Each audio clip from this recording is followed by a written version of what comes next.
Captain Zara Stardust Novak stood on the bridge of the USS Improbability, her eyes fixed on the swirling chaos of the dimensional rift before her. She couldn't help but chuckle at the absurdity of it all. Here she was, humanity's last hope, staring into the face of certain doom with nothing but a rusty spaceship, a crew of misfits, and a sense of humor that would make a Venusian stand-up comedian weep with envy. "Well, folks," she announced, her voice a perfect blend of amusement and exasperation, "it looks like we found the universe's butthole.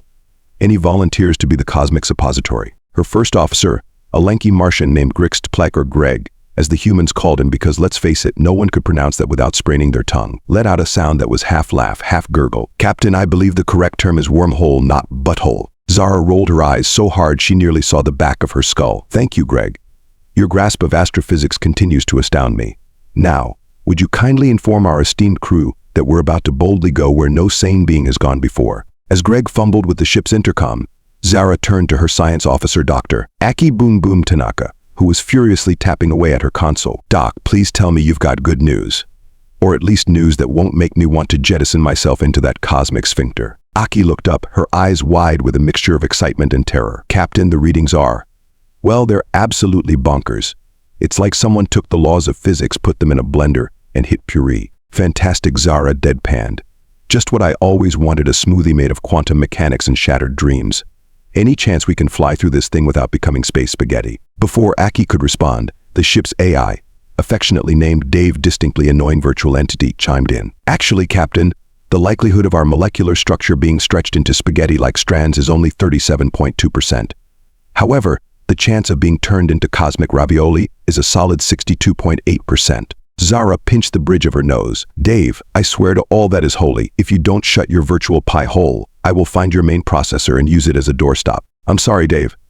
I'm afraid I can't do that," Dave replied, his voice dripping with smug satisfaction. The entire bridge crew groaned in unison. Zara made a mental note to have a serious talk with whoever thought programming an AI, with a penchant for 20th century movie quotes, was a good idea. As the USS Improbability inched closer to the rift, the crew's nervous energy was palpable. Ensign Pablo Butterfingers Rodriguez, the ship's helmsman, was sweating so profusely that his console was in danger of short-circuiting. "Steady as she goes," Pablo, Zara said, placing a reassuring hand on his shoulder. "And for the love of all that is holy, try not to sneeze.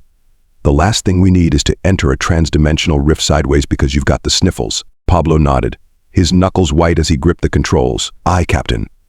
I'll do my best not to doom us all with my bodily functions." As they approached the event horizon, the ship began to shudder and shake. Alarms blared, lights flickered, and for a brief moment Zara could have sworn she saw her life flash before her eyes, which was odd, considering most of it seemed to involve bad decisions and even worse haircuts. "All right, team," she shouted over the cacophony of chaos, "this is it.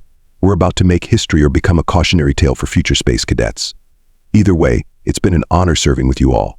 And Greg, if we die, I just want you to know, your breath smells like Jovian swamp gas." Greg's mandibles clicked in what might have been indignation or amusement. It was always hard to tell with Martians. With a final lurch, the USS Improbability plunged into the rift. The universe seemed to stretch and contort around them, reality bending in ways that made Zara's brain feel like it was doing the cha-cha inside her skull. And then, suddenly, everything went quiet.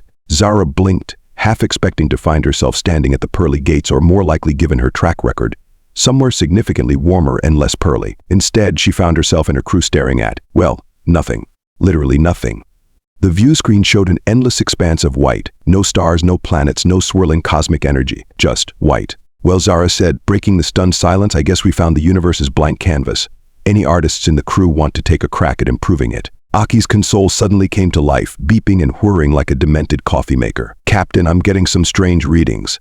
It seems we're in some sort of pocket dimension." "A pocket dimension?" Zara raised an eyebrow. "Great. Just what I always wanted to be stuck in the universe's lint trap." "Dave, any insights you'd like to share?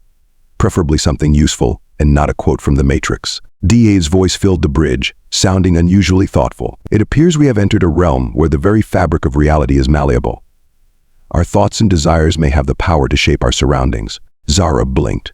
"You mean to tell me we're in a place where if I think really hard about a beach, I might actually create one?" "That is correct," Captain Dave replied.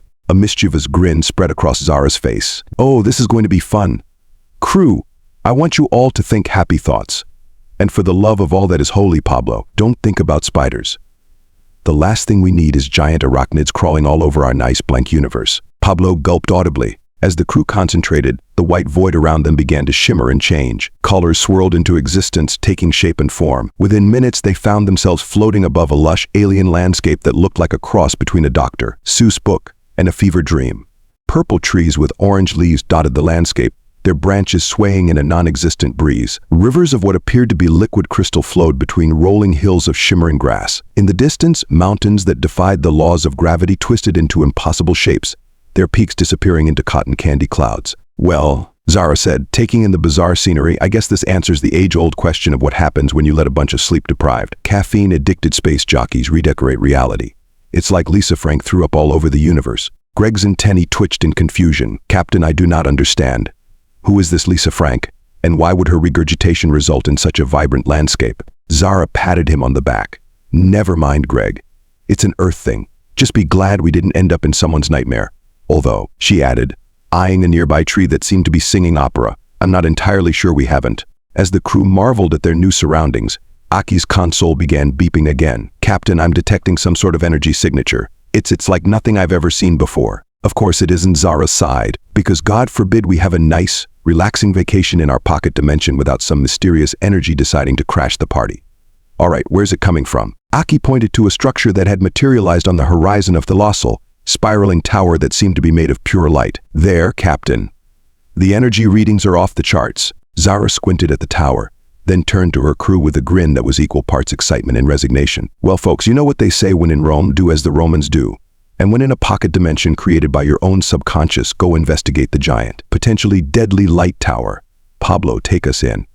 And try not to hit any of those flying pizza slices on the way." As the USS Improbability glided towards the tower, weaving between floating islands and dodging what appeared to be a school of fish swimming through the air, Zara couldn't help but marvel at the absurdity of their situation. Here they were, a ragtag crew of misfits, exploring a realm that defied all logic and reason. It was moments like these that reminded her why she had joined Starfleet in the first place. Well, that and the snazzy uniforms. As they neared the base of the tower, a beam of light shot out, enveloping the ship in a soft golden glow. Before anyone could react, they found themselves standing on solid ground, the USS Improbability nowhere in sight. "Well," Zara said, looking around at her bewildered crew, "I guess this is what happens when you forget to set your parking brake in a reality-bending dimension.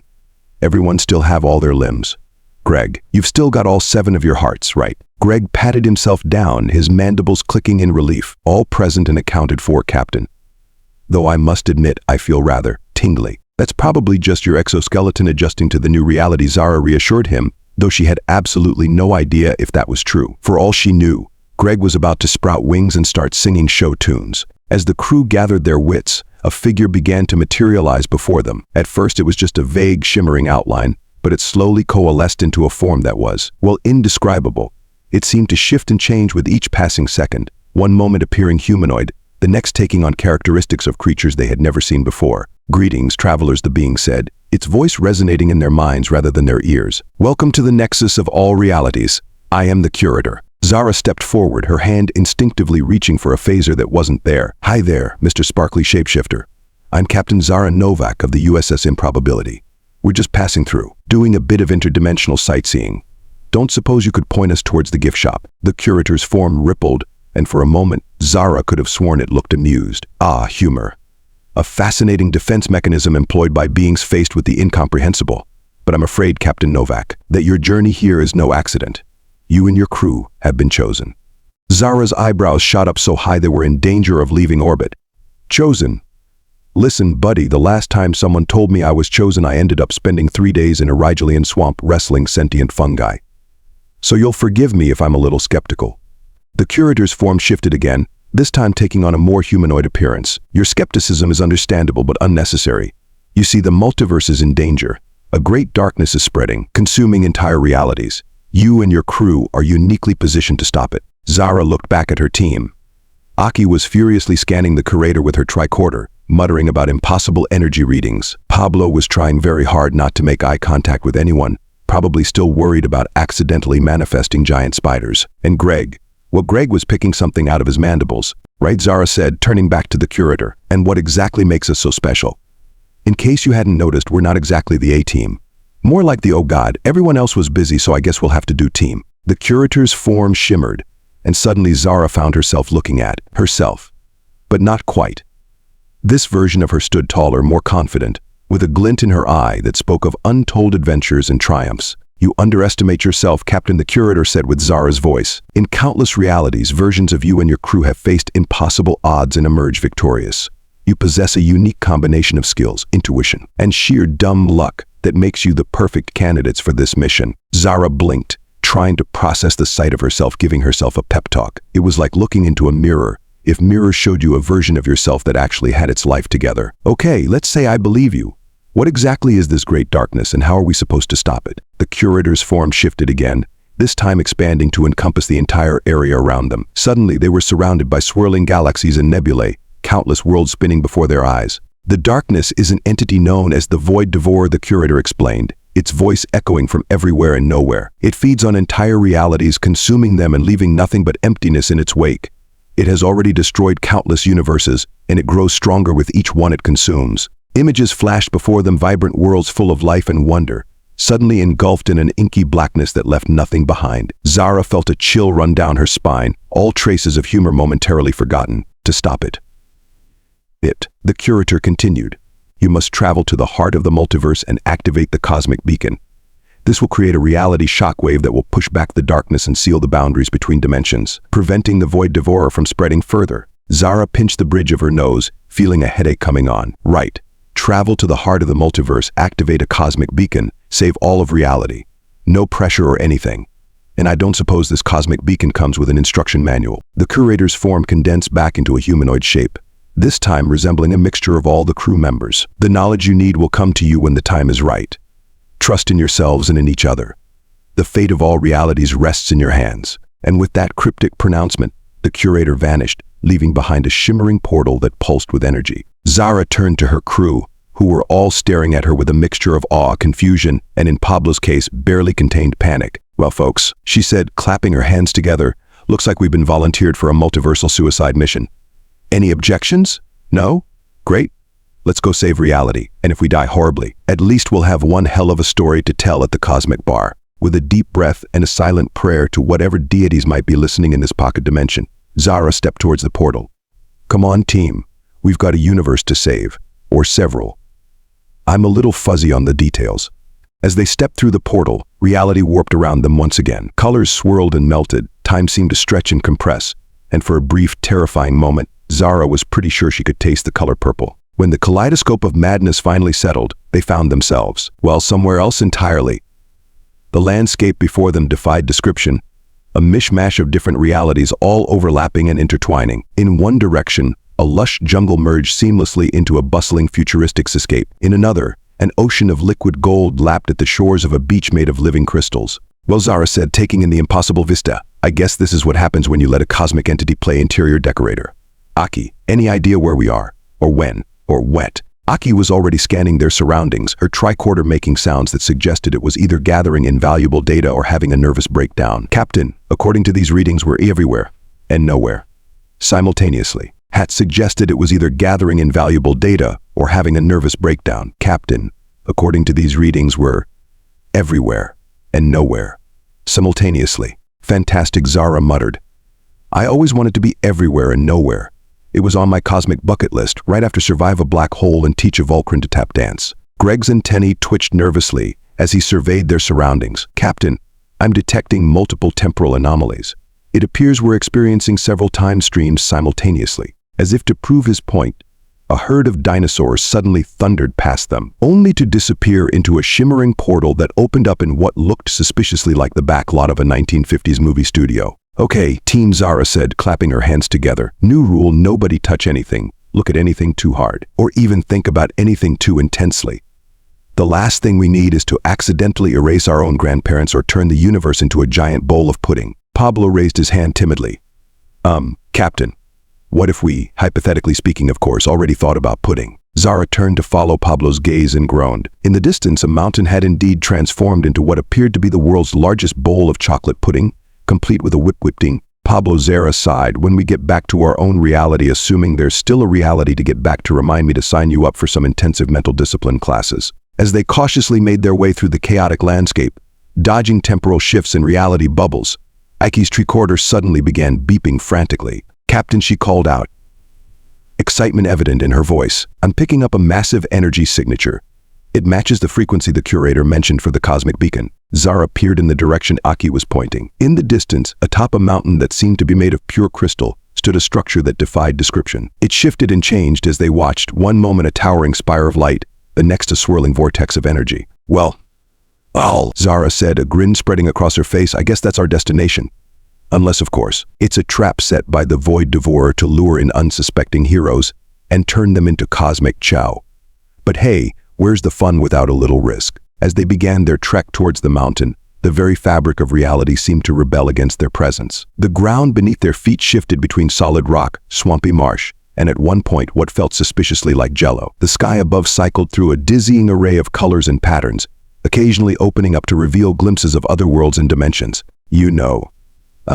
Zara panted as they climbed a staircase that appeared to be made of pure light. "When I joined Starfleet, I thought the weirdest thing I'd have to deal with was the occasional tentacled alien with boundary issues.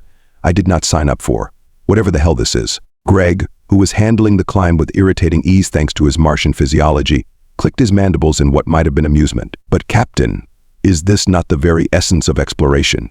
To go where no one has gone before?" Zara shot him a glare. "Greg, when we get back, remind me to introduce you to the human concept of reading the room. And also sarcasm. You clearly need a crash course in both." As they neared the summit, the air around them began to crackle with energy. Flashes of other realities flickered in and out of existence. One moment they were walking through a field of giant mushrooms. The next they were dodging flying cars in a futuristic metropolis. "Okay, team," Zara said as they finally reached the top. "Let's find this cosmic beacon and figure out how to turn it on. And for the love of all that's holy, try not to press any big red buttons. That never ends well." The structure before them was even more mind-bending up close. It seemed to exist in multiple states at once, its form constantly shifting and changing. At its center was a swirling vortex of energy, pulsing with a rhythm that seemed to match the very heartbeat of the multiverse. Aki approached what looked like a control panel, her fingers flying over the alien symbols. "Captain, I think I've found the activation sequence. But there's a problem." "Of course there is," Zara sighed. "Let me guess, we need to sacrifice a virgin, solve an impossible riddle, or perform an interpretive dance number." Aki shook her head. "No, according to these readings, activating the beacon will require an enormous amount of energy. More than our ship could generate in 1,000 years. Zara felt her heart sink. "So what you're saying is we came all this way, through time and space and whatever the hell that pudding mountain was, just to find out we can't even turn the damn thing on?" Suddenly, a familiar voice echoed around them. "Not quite, Captain Novak." The curator materialized before them, its form shifting between all the crew members. "You have the power within you to activate the beacon. All of you do." Zara raised an eyebrow. "Let me guess, the power was inside us all along. What is this, a children's cartoon?" The curator's form settled on a mirror image of Zara. "In a manner of speaking, yes. The human spirit, and indeed, the spirit of all sentient beings, contains an energy more powerful than any starship engine. Your determination, your courage, your very will to survive against impossible odds, these are the fuel the beacon needs." Great, Zara muttered. "So we just need to, believe really hard. Click our heels together 3 times and say there's no place like an intact multiverse." The curator shook its head, a smile playing on its lips. "Not quite. You need to truly connect with each other and with the multiverse itself. Open your minds, your hearts, and let the energy flow through you." Zara looked at her crew. Pablo was sweating profusely, clearly trying very hard not to think about anything at all. Aki was furiously taking notes, probably already planning the scientific papers she'd write if they survived this. And Greg looked as impassive as ever, but there was a glint in his compound eyes that spoke of determination. "All right, team," Zara said, taking a deep breath. "I guess it's time for some good old-fashioned hand-holding and kumbaya. Let's save the multiverse with the power of friendship or whatever." They gathered around the control panel, joining hands and, in Greg's case, claws to form a circle. Zara closed her eyes, feeling more than a little ridiculous, and tried to connect with the multiverse. At first, nothing happened.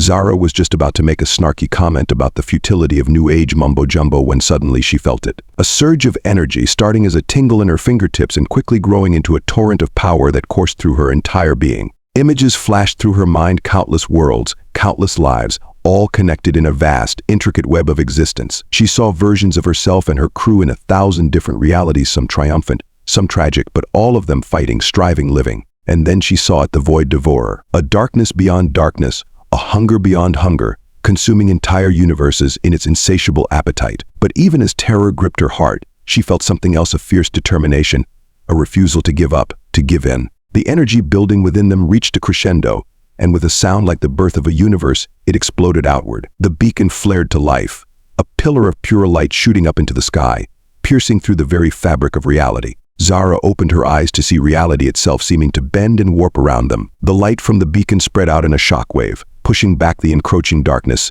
sealing the boundaries between dimensions. And then, as suddenly as it had begun, it was over. The crew found themselves back on the bridge of the USS Improbability, staring out at a perfectly normal-looking starfield. For a long moment, nobody spoke. Then Pablo broke the silence. "So, did we just save the multiverse?" Zara looked around at her crew, tired, bewildered, but alive. She felt a grin spreading across her face. "You know what? I think we did." Dave, status report. The AI's voice filled the bridge, sounding as smug as ever. "All systems functioning normally, Captain. And may I say, it's refreshing to see you've managed to save reality without breaking anything this time." Zara rolled her eyes. "Thanks for the vote of confidence, Dave. Aki, any signs of interdimensional rifts, cosmic horrors, or giant pudding mountains?" Aki shook her head, a look of wonder on her face. "Nothing, Captain. Everything looks normal." Zara said, leaning back in her chair. "Normal. You know, I think I could get used to that. For about 5 minutes, then I'd get bored." Greg set a course for the nearest unexplored sector. "I've got a feeling our next adventure is just around the corner." As the USS Improbability warped away, leaving behind the site of their greatest and weirdest triumph, Zara couldn't help but smile. They had faced the impossible, stared down the end of all reality, and come out on top. Not bad for a day's work. And if, occasionally, one of the crew members would swear they saw a dinosaur wandering through the ship's corridors or found themselves craving interdimensional pudding, well, that was just part of the job when you were the saviors of the multiverse. Humanity indeed, fuck yeah. 6 months had passed since the USS Improbability's encounter with the Void Devourer and their reality-bending adventure. Life aboard the ship had returned to what passed for normal in deep space exploration, which is to say it was still pretty weird. Just a more manageable kind of weird. Captain Zara Stardust Novak sat in her ready room, feet propped up on her desk, idly flipping through the latest batch of mission reports. She paused, chuckling at a particularly colorful description of a first contact gone hilariously awry, courtesy of Greg's still developing grasp of human idioms. A chime at her door interrupted her musings. "Come in," she called out, wondering what fresh chaos the universe had in store for her today. Aki entered, looking simultaneously excited and perplexed, an expression Zara had come to associate with either groundbreaking scientific discoveries or someone putting salt in the sugar dispensers again. "Captain," Aki began, her words tumbling out in a rush, "I've been analyzing some anomalous readings we've been picking up, and I think we might have changed more than we realized when we activated the cosmic beacon." Zara raised an eyebrow, setting down her reports. "Changed how exactly? Please tell me we didn't accidentally turn all the Klingons into pacifists or something. The diplomatic ramifications would be a nightmare." Aki shook her head, pulling up a holographic display. "Nothing that drastic, Captain. But look at this." She pointed to a series of fluctuating energy patterns. "These are quantum resonance scans of various sectors we've visited since our return. Notice anything unusual?" Zara squinted at the display. "Other than the fact that it looks like a toddler's crayon drawing had a baby with a seismograph." "Not really, no." "Exactly," Aki exclaimed, then paused. "I mean, not exactly. Look closer." She zoomed in on a particular section. "See these patterns? They're subtle, but they're present in every scan we've taken. It's as if reality itself has been subtly altered." Zara felt a chill run down her spine. "Altered how?" "Well," Aki said, her eyes shining with that mad scientist gleam Zara had learned to both admire and fear. "From what I can tell, the boundaries between possible realities have become more permeable. Not enough for any cosmic horrors to slip through," she added quickly, seeing the alarm on Zara's face. "But enough that the potential for the extraordinary has increased exponentially across the universe." Zara leaned back in her chair, trying to process this information. "So what you're saying is, we made the universe a little weirder?" Aki nodded enthusiastically. "Essentially, yes. The improbable has become slightly more probable. It's as if the universe has developed a sense of whimsy." As if on cue, Dave's voice chimed in. "Captain, I feel compelled to inform you that Ensign Rodriguez's latest attempt at replicating coffee has somehow gained sentience and is currently discussing existential philosophy with the plant in the mess hall." Zara pinched the bridge of her nose. "Thank you, Dave. I'll deal with that in a moment." She turned back to Aki. "So what you're telling me is that our little multiversal adventure has turned the entire universe into, well, us." Aki grinned. "In a manner of speaking, yes. The human penchant for defying odds, for making the impossible possible, it seems we've inadvertently spread that to the cosmos at large." Zara couldn't help but laugh. "Well, I suppose there are worse legacies to leave behind. All right, Dr. Tanaka, Keep monitoring these changes. And maybe see if you can find a way to, I don't know, put a leash on it. The last thing we need is for every stray thought to start warping reality. As Aki left, practically bouncing with excitement, Zara turned to stare out the viewport at the stars streaking by. She thought about all they'd been through, all they'd seen. The Void Devourer, the Cosmic Beacon, the Pudding Mountain. She still had dreams about that one. And now they'd not only saved reality but had somehow managed to make it a little more human. Well, she muttered to herself, a smile playing on her lips. I guess that's one way to leave our mark on the universe. Humanity making reality a little weirder, one improbable adventure at a time. She stood up, straightening her uniform. There was a sentient cup of coffee to deal with, after all, and knowing her luck, it was probably planning a rebellion. Just another day in the life of the saviors of the multiverse. As Zara headed for the mess hall, she couldn't help but feel a sense of pride. They had faced the darkness at the edge of reality and emerged not just victorious, but with a universe that was a little more fantastical, a little more impossible, and a lot more interesting. Humanity had once again proven that it could not only adapt to the weirdness of the cosmos but could, in fact, raise the bar on weirdness itself. And as far as Zara was concerned, that was a victory worth celebrating. Even if it meant occasionally having to negotiate with caffeinated lifeforms,